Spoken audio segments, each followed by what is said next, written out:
দুপৰীয়া সাজ মাছে মাংসই দুগুৰিত আকৌ লগে ভাগে দি ভাতত বহুত ধৰণৰ মানে বস্তু আছিলে। মাছ আছিলে, মাংস আছিলে আৰু কিবা কিবি বৰ ধুনীয়া ধুনীয়া খাদ্য বনাইছিলে। এই বৌজনী যে দেখিছে, বৌজনীয়ে বনাইছে বৰ ধুনীয়া টেষ্টি। গতিকে আমি সকলোৱে লগে ভাগে এসাঁজ আকৌ এবাৰ দেখা শুনাকৈ খালোঁ আৰু সেইকাৰণে ভাবিলোঁ আপোনালোককো দেখাই দিওঁ কেনে পালে জনাব দেই। মইনা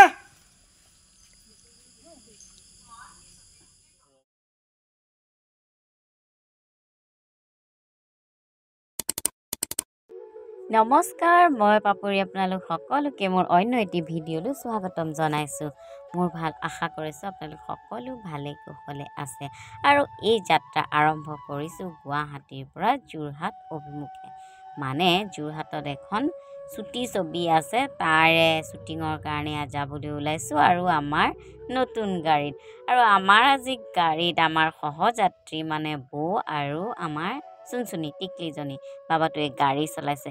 আৰু ৰ'ব দেই, আপোনালোকে ভাবিছে চাগে মণিবৌয়ে আজি কিয় এনেকৈ ওলাইছে। আচলতে কি হ'ল, ৰাতিপুৱাৰ পৰা 2টামান বজালৈকে মোৰ ভীষণ জ্বৰ, মানে জ্বৰৰ কোবত মই থাকিব পৰা নাই। ভাবিছোঁ যে কি হ'ব, কামটো চাগে কৰিব নোৱাৰিমেই। কিন্তু তাৰপিছত ঔষধ পাতি খাই 2টামান বজাত মোৰ জ্বৰটো অলপ ভাল হ'ল আৰু তাৰপিছত একদম গা পা ধুই ধুনীয়াকৈ এতিয়া ওলাই গৈছোঁ আৰু এতিয়া আমি নগাঁও ঘৰত সোমামগৈ। কিন্তু এই যাত্ৰাৰ আমেজখিনি আপোনালোকৰ লগতো শ্বেয়াৰ কৰিলোঁ। গতিকে আপোনালোকে মোৰ ভিডিঅ'টো শেষলৈকে চাই থাকিব, স্কিপ নকৰাকৈ, কাৰণ ইয়াত আৰু ভাল ভাল কিবা কিবি দেখিবলৈ পাব। গতিকে ব'লকচোন এতিয়া আমি যাত্ৰাটো আৰম্ভ কৰোঁ।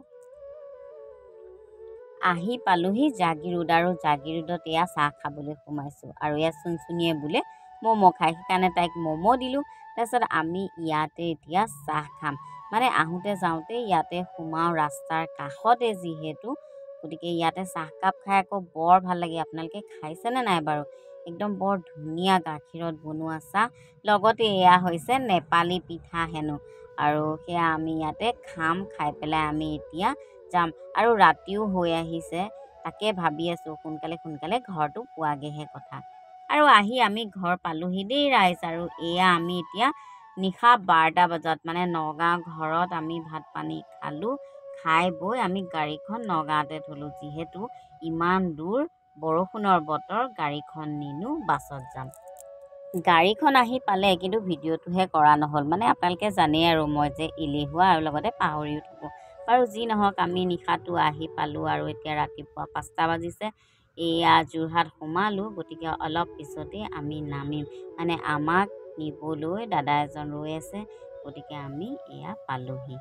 আজি আমাৰ মাজত উপস্থিত হৈছেহি বেহৰবাৰী আউটপোষ্টৰ মণিবৌৰ নেমাখ্যা। তেখেতে আপোনালোকক কেইটামান চিনেমাৰ লগত কৰিব, তেখেতক আমি পাই আমি যথেষ্ট গৌৰৱ অনুভৱ কৰিছোঁ। তেখেতক আমি তেখেতক এতিয়া ফুলামৰা মুখেৰে আদৰণি জনাবৰ কাৰণে আমাৰ ৰূপালী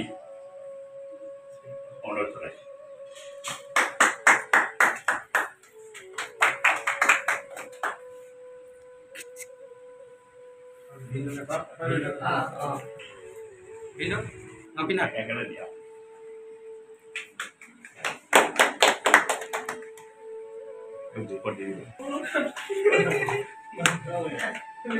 নমস্কাৰ, আমি যে পাপৰিয়ে দেখুৱাই আছে সকলোখিনি, আমি ৰাতিপুৱাই যোৰহাট পালোহি। যোৰহাট পোৱাৰ পৰা ভাত পানী খোৱালৈকে সকলোখিনি দেখুৱালোঁ। আৰু ইয়াতে এখন শ্বৰ্ট ফিল্মৰ শ্বুটিং হৈছে, আৰু শ্বৰ্ট ফিল্মৰ শ্বুটিংখনত গম পাইছেই সকলোখিনি দেখুৱাই আছোঁ। আৰু এইজন দাদা হৈছে দিগন্ত দা। দিগন্ত দা মানে এই যিখন যে শ্বৰ্ট ফিল্ম যে সেইখন তেওঁ লিখিছে, আৰু তেওঁ মানে চকুৰে অকণমান নেদেখে, মানে অকণমান মানে নেদেখেই আৰু চকুৰে নেদেখে, কিন্তু 12 বছৰ বয়সলৈকে তেওঁ দেখি আছিলে, পিছত একেবাৰে নেদেখা হ'ল। আৰু চৰকাৰী সাহায্যৰ পৰাও দাদা বিৰত। এতিয়া কিছুমান কথা গম পালোঁ, মই কিছুমানত যোগাযোগ কৰিছোঁ। এতিয়া দাদা সাংঘাতিক প্ৰতিভা, একো নেদেখে কিন্তু এখন শ্বৰ্ট ফিল্মৰ আপোনাৰ লিখি দিছে। তাৰ উপৰঞ্চি তাতকৈ ডাঙৰ কথা, পাপৰিহঁতক চিনি পায়। চিনি কেনেকৈ পায় আপোনাৰ, মানে শুনি পেলাই পাপৰিহঁতক চিনি পায়, গোটেই কাহিনী জানে। আপোনাৰ সকলো জানে মানে বৰ আচৰিত প্ৰতিভা কিছুমান মই ভিডিঅ' অথনি যে লৈছোঁ অংক কিছুমান জানে সেইখিনি এতিয়া দিগন্ত দা আপোনাৰ বিষয়ে কওকচোন অকণমান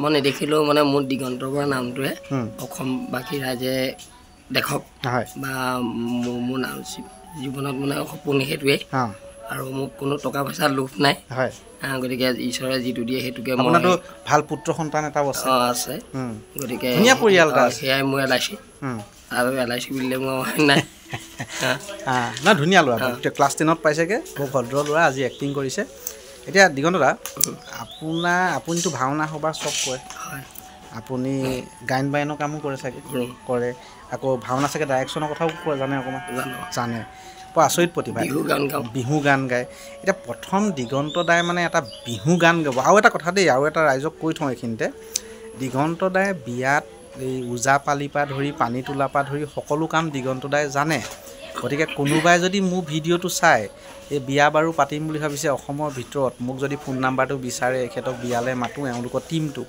তেতিয়া কিন্তু মই সহায় কৰি দিব পাৰিম সোনকালে যিহেতু পালোহি গা পা ধুই কিবা এটা খাই শুই দিলোঁ তাৰপিছতে এয়া আমাৰ শ্বুটিং ষ্টাৰ্ট হৈ গ'ল আৰু এয়া শ্বুটিং চলি আছে সেইকাৰণে ভাবিলোঁ আপোনালোককো মাজে মাজে কিনো শ্বুটিং কৰিছোঁ তাকে দেখালোঁ আৰু এটা কথা দেই আচলতে কি হ'ল শ্বুটিংটোত অকণমান ময়ো সহায় কৰি দিবলগীয়া হ'ল অভিনয় নহয় অকণমান দেখায়ো দিলোঁ মানে ল'ৰাকেইটা অকণমান নতুন যিহেতু তেওঁলোকে ভালকৈ জনা নাছিলে কিন্তু কাম কৰি বিৰাট মজা লাগিলে সৰু সৰু ভাইটিকেইটাই বৰ ধুনীয়া কাম কৰিছে আৰু এইখন সোনকালে ইউটিউবত আহিব আপোনালোকে চাবলৈ নেপাহৰিব চিন্তু বৰা অফিচিয়েল মানে ইউটিউব চেনেলটোত গতিকে এয়া ধুনীয়াকৈ আমাৰ ৰাতি শ্বুটিং চলি আছে আচলতে দিনতে শেষ নহ'ল ৰাতি হৈ গ'লগৈ আৰু ৰাতি হোৱাৰ পিছত আৰু থাকি গ'ল ছিকুৱেঞ্চ কৰিবলৈ সেইকাৰণে সেইদিনা থাকি দিবলগীয়া হ'ল আৰু যে এয়া মানুহ দেখিছে এয়া সেই যোৰহাটৰ গাঁওখনৰ মানুহ সকলোৱে মিলি শ্বুটিং চাবলৈ আহিছে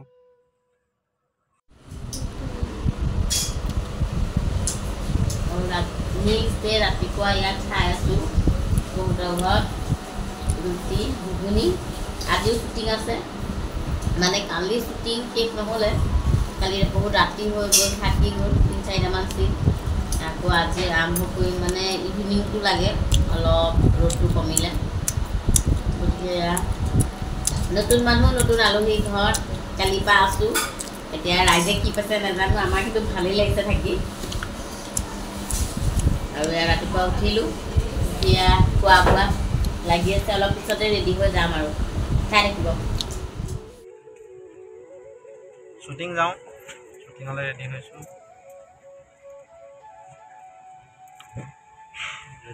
আজি নেক্সট ডে শ্বুটিং এতিয়া তালৈ যাবলৈ ওলাইছোঁ লোকেশ্যনটো অকণমান আঁতৰত আছে গতিকে আমি ওলালোঁ আৰু বাকীখিনি আপোনালোকে চাই থাকিব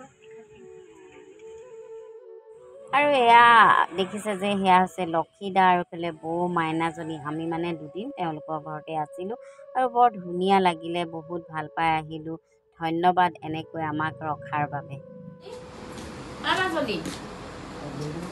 দেখিছানে বাৰু ৰুমটোৰ অৱস্থা কৰি দিছে এই ছোৱালীজনী কেতিয়ানো মানে চিটি নহ'ব ক'ব নোৱাৰোঁ কিতাপ পত্ৰ এনেকেনো পেলাই থয়নে বাৰু মাজনী মাজনী সেইপিনে কোন হৈছে ভণ্টি দৰ্জাখন অকণমান মেল খাই চাতৰি দিয়া তামোলখন জুতি লগাই নেখালে ভালেই নালাগে নহয় জানো যিসকলে তামোল খায় তেওঁলোকে জানে বাৰু অৱশ্যে তামোলখন মই খাবলৈ নহয় দেই মানে ময়ে খাবলৈ শ্বুটিঙত যিহেতু দেখাব লাগে সেইকাৰণেহে যতন কৰি আছিলোঁ বাৰু যি নহওক তামোল পিছতো খাই থাকিম মাজে মাজে আপোনালোকক সেই শ্বুটিঙৰ কিছু অংশ দেখাবলৈ চেষ্টা কৰিছোঁ আৰু খুব ধুনীয়া এখন ছবি সোনকালে আহিব আপোনালোকে চাবলৈ নাপাহৰিব আৰু যি নহওক এতিয়া আকৌ দুপৰীয়া ভাত সাজ খাবলেই হ'ল যিহেতু গতিকে আমি মাছেদি সকলোৱে মিলি একেলগে ভাত খাই আছোঁ তেওঁলোকৰ ঘৰত থাকি বিৰাট ভাল লাগিলে বৌজনীও বিৰাট মৰমীয়াল দাদাজনো ভাল মাইনাজনীও ভাল ঘৰৰ পৰিয়ালো কম গতিকে আমি দুদিন তেওঁলোকৰ ঘৰতে যিহেতু থাকিলোঁ আৰু